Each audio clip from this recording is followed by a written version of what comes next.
Corona काल में हुए खरकौदा शराब कांड की जांच के लिए एसआईटी बना दी गई है। वरिष्ठ आईएएस अधिकारी टीसी गुप्ता को एसआईटी का प्रमुख बनाया गया। सीएमओ से एसआईटी गठन को लेकर मंजूरी मिल चुकी है। इस जांच टीम में आबकारी विभाग से एक अधिकारी और एक आईपीएस को शामिल किया गया। उधर पुलिस कार्रवाई और जांच भी बराबर जारी है। आरोपी भूपेंद्र को पुलिस ने कोर्ट में पेश कर रिमांड पर ले रखा है।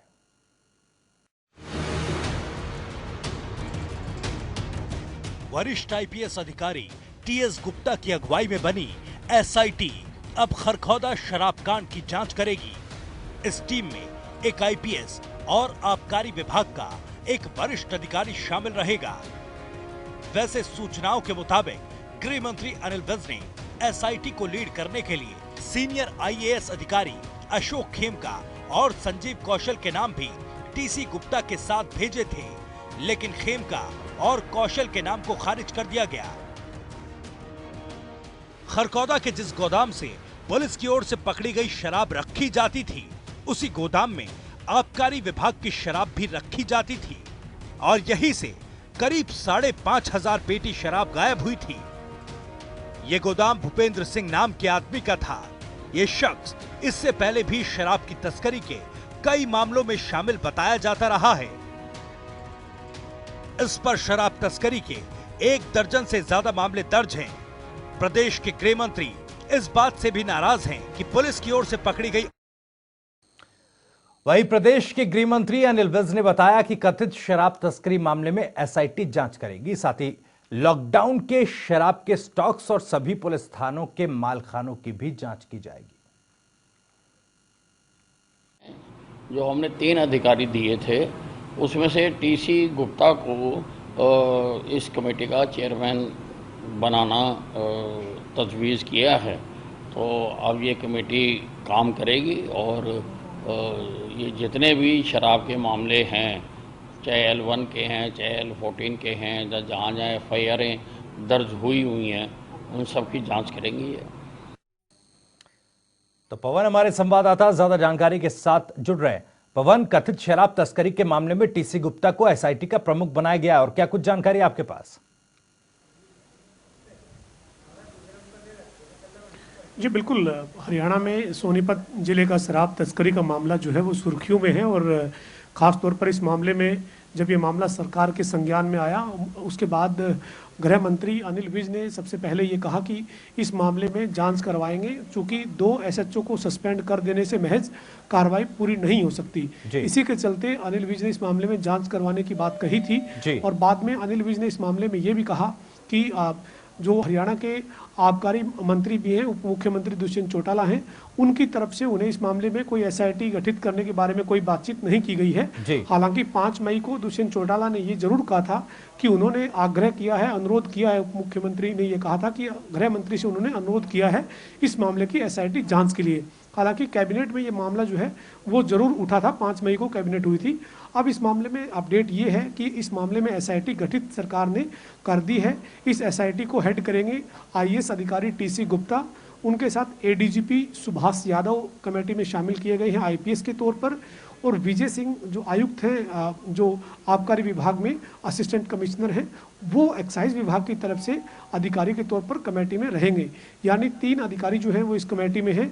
टीसी गुप्ता जो आईएएस है वो कमेटी के अध्यक्ष हैं, सुभाष यादव एडीजीपी, और जो विजय सिंह जो आबकारी विभाग के अधिकारी हैं वो इस कमेटी के सदस्य हैं। और इस कमेटी ने अब जो जांच करनी है, जांच का दायरा बढ़ा दिया गया है। सोनीपत के शराब के गोदाम की तस्करी के मामले के साथ साथ पूरे प्रदेश में जो मालखाने हैं, जो शराब के स्टॉक जहां रखे जाते हैं, उनमें 31 मार्च को स्टॉक क्या था और मई में जो है वो स्टॉक क्या था, यानी पूरी जो जांच है वो स्टॉक की जांच ये अब कमेटी करने वाली है।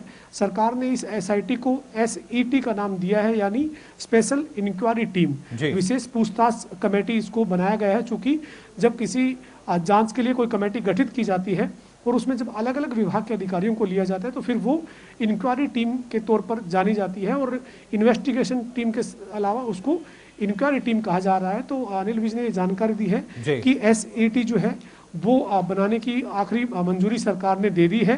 टीसी गुप्ता इस कमेटी को जो है वो हेड करेंगे और साथ ही सुभाष यादव और विजय सिंह जो है वो इस कमेटी में पवन, मेरे दो सवाल यहाँ पर हैं। पवन, मेरे दो सवाल यहाँ पर है, क्योंकि क्योंकि अनिल विज की तरफ से अशोक खेमका समेत दो नाम और भेजे गए थे। अशोक खेमका का जो करियर है, या यूं कहें कि जो लगातार वो खबरों में बने रहते हैं, तो उसको लेकर कहीं ना कहीं सवाल उठते आए हैं। सरकार से किस तरीके का सामंजस्य रहा है उसको लेकर। अशोक खेमका और जो एक दूसरा और नाम दिया गया था, उनको शामिल इस कमेटी में नहीं किया गया, इस एसआईटी में नहीं किया गया। साथ ही यह भी कहा जा रहा था कि कॉल डिटेल्स निकालकर जो आरोपी भूपेंद्र हैं उनके ये भी जांच की जाएगी कि सचिवालय में किन अधिकारियों से, किन नेताओं से आरोपी की बातचीत होती थी। तो इसमें क्या कोई बड़े नाम आने की भी संभावना है?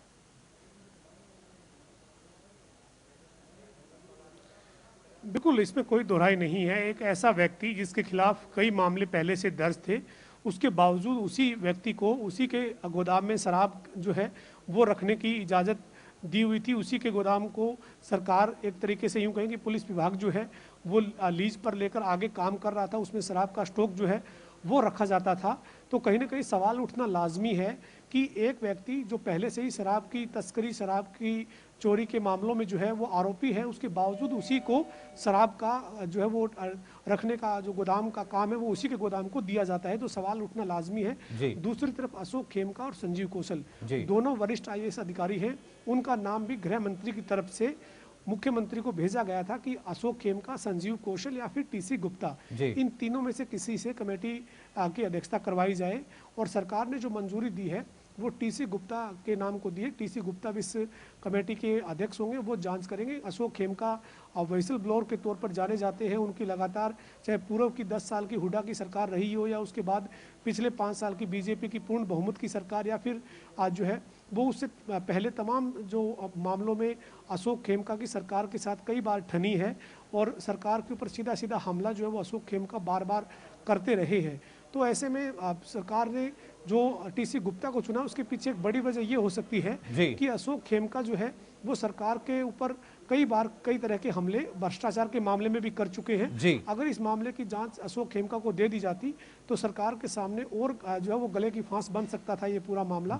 ऐसे में सरकार ने इस मामले में टीसी गुप्ता को पवन, मेरा एक सवाल, कमेटी का चेयरमैन बनाने का फैसला किया है। बहरहाल सवाल कई है, लेकिन पवन मेरा एक और ये सवाल है कि जो एसआईटी और एसईटी का आपने बताया कि फिलहाल स्पेशल इंक्वायरी टीम के तौर पर इसे बताया जा रहा है, तो क्या, जैसे मैंने जिक्र किया कि जो आरोपी भूपेंद्र हैं उनके कॉल रिकॉर्ड्स या तमाम चीजों को खंगालने की इन्वेस्टिगेशन है, क्या वो इस टीम की तरफ से की जाएगी, उस पर नजर रखी जाएगी, या फिर केवल इंक्वायरी की जाएगी? ये काफी महत्वपूर्ण हो जाता है सवाल, क्योंकि भूपेंद्र जो आरोपी है उसके कॉल लॉग्स बहुत कुछ बाकी चीजें बयां कर सकते हैं।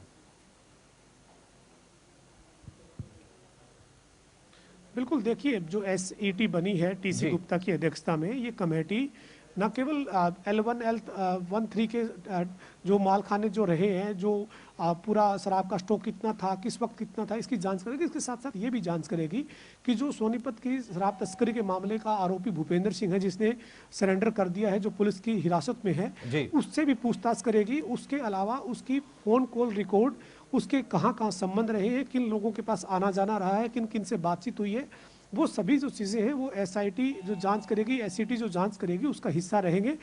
क्योंकि ये जो एसईटी का गठन हुआ है ये सोनीपत की जो शराब तस्करी का मामला है इसके संज्ञान में आने के बाद जरूर हुआ है, लेकिन इस मामले में तो काम एसईटी को करना ही करना है, लेकिन पूरे प्रदेश के अन्य जो शराब के स्टॉक हैं उनकी इंक्वायरी भी ये जो एसईटी है ये करने वाली है।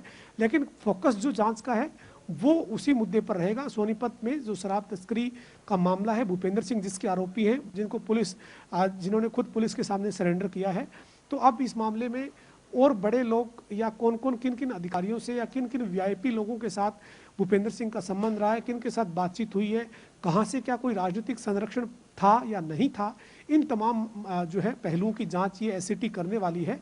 और साथ ही 31 मई तक इस एसईटी को अपनी रिपोर्ट देनी होगी। पहली जो समय अवधि तय की गई है वो 20 दिन की अवधि तय की गई है, यानी आज जो फैसला हुआ है एसईटी के गठन का उसके 20 दिन के अंदर अंदर यानी 31 मई तक जो है वो एसईटी को अपनी रिपोर्ट देनी होगी। जाहिर है कि हरियाणा जो है वो पूरे देश भर में इस वक्त सुर्खियों में इस वजह से है कि प्रदेश में ही नहीं पूरे देश में लॉकडाउन, और लॉकडाउन के बावजूद हरियाणा में धड़ल्ले से अवैध शराब का कारोबार, और अवैध शराब भी इस कदर की ट्रक भर भर कर शराब जो है वो एक गोदाम से निकल रहा था और शराब जो है वो अलग अलग जगहों पर पहुंच रही थी। तो अब इस मामले में गृह मंत्री की जो सख्ती है वो कहीं ना कहीं एक बड़ी वजह बनी है कि इस मामले में एसआईटी गठित हुई है और वो जांच 31 मई तक करके अपनी रिपोर्ट सौंपेगी। पवन, बीते दिनों जिस तरीके से गृह मंत्रालय ये यूं कहें कि गृह मंत्री के तौर पर जो अनिल विज के अधिकार रहे उसको लेकर मुख्यमंत्री से ठन गई थी अनिल विज की, और जो सक्रियता इस मामले पर डेप्यूटी सीएम दुष्यंत चौटाला ने दिखाई, उन्होंने कहा कि किस तरीके से जो है अभी शराब तस्करी प्रदेश में हो रही है, इसको लेकर सवाल उन्होंने उठा दिए थे। तो क्या अब इन चीजों को देखकर लगता है कि जो सरकार सहयोग से, बीजेपी और जेजेपी के सहयोग से चल रही है, बीजेपी खेमे की मुश्किलें बढ़ सकती हैं अगर कोई इस तरह के बड़े नाम शामिल इसमें होते हैं जो सामने आते हैं? तो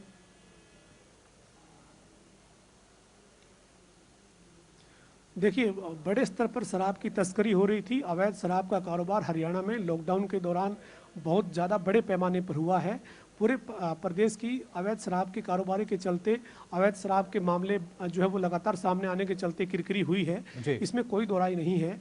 और अब इस मामले में सोनीपत का जो मामला है वो पकड़े जाने के बाद एसआईटी गठित हुई है, वो जांच करेगी, रिपोर्ट में क्या निकलकर सामने आता है ये देखने वाली बात रहेगी। लेकिन कहीं ना कहीं गृह मंत्री अनिल विज जो है वो पहले ही स्पष्ट कर चुके थे कि 2 एसएचओ को महज सस्पेंड करके जांच के तौर पर खानापूर्ति नहीं की जा सकती। उन्होंने इस मामले की जांच करवाने का फैसला किया और इस मामले में जांच जो है वो अब होने वाली है, क्योंकि कमेटी का गठन जो है वो जांच कमेटी का हो चुका है।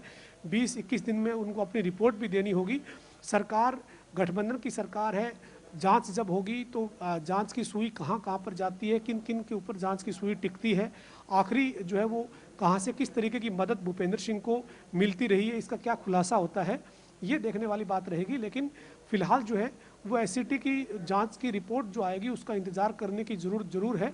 लेकिन ऐसे में सवाल ये जरूर है कि क्या सरकार में कोई तालमेल की कमी थी, क्योंकि गृह मंत्री जो है वो पिछले 4-5 दिन से लगातार इस मामले में अपनी कार्रवाई जो है वो जो गृह मंत्री के नाते कर सकते थे वो लगातार कर रहे थे। लेकिन आज विपक्ष के नेता भूपेंद्र सिंह हुड्डा ने भी आरोप लगाया कि जो एसआईटी का गठन करना है वो भी कछुआ चाल के तौर पर रहा। 5-6 दिन से एसआईटी गठित होगी यही चर्चाएं रही, गठित नहीं हो पाई। हालांकि आज जो है वो एसआईटी गठित होने की जानकारी गृह मंत्री अनिल विज ने दे दी है। आधिकारिक तौर पर अधिसूचना नोटिफिकेशन अभी तक भी नहीं आई है, लेकिन गृह मंत्री ने जब जानकारी दे दी है तो उसे हम जो है ये कहेंगे कि वो एक पुख्ता तौर पर उन्होंने अपडेट कर दिया है कि एसआईटी गठित हो चुकी है। तो सवाल कई हैं, लेकिन जब जांच होगी कौन किन किन लोगों के साथ भूपेंद्र सिंह के संबंध रहे, सचिवालय में भूपेंद्र सिंह के आने जाने की जो चर्चाएं हैं, किस जगह पर किस अधिकारी से, किस अफसर से, किस जो है वो मंत्री से आना जाना उनका रहा, पूर्व की सरकार में या उससे पूर्व की सरकार में या मौजूदा गठबंधन की सरकार में कहां भूपेंद्र सिंह के कॉन्टैक्ट हैं, इन तमाम पहलुओं के ऊपर एसआईटी की रिपोर्ट के आने का इंतजार जरूर करना होगा। चलिए, बहुत बहुत शुक्रिया पवन, आपका इस तमाम जानकारी और बातचीत के लिए। नजर आप बनाए रखिएगा, अपडेट लगातार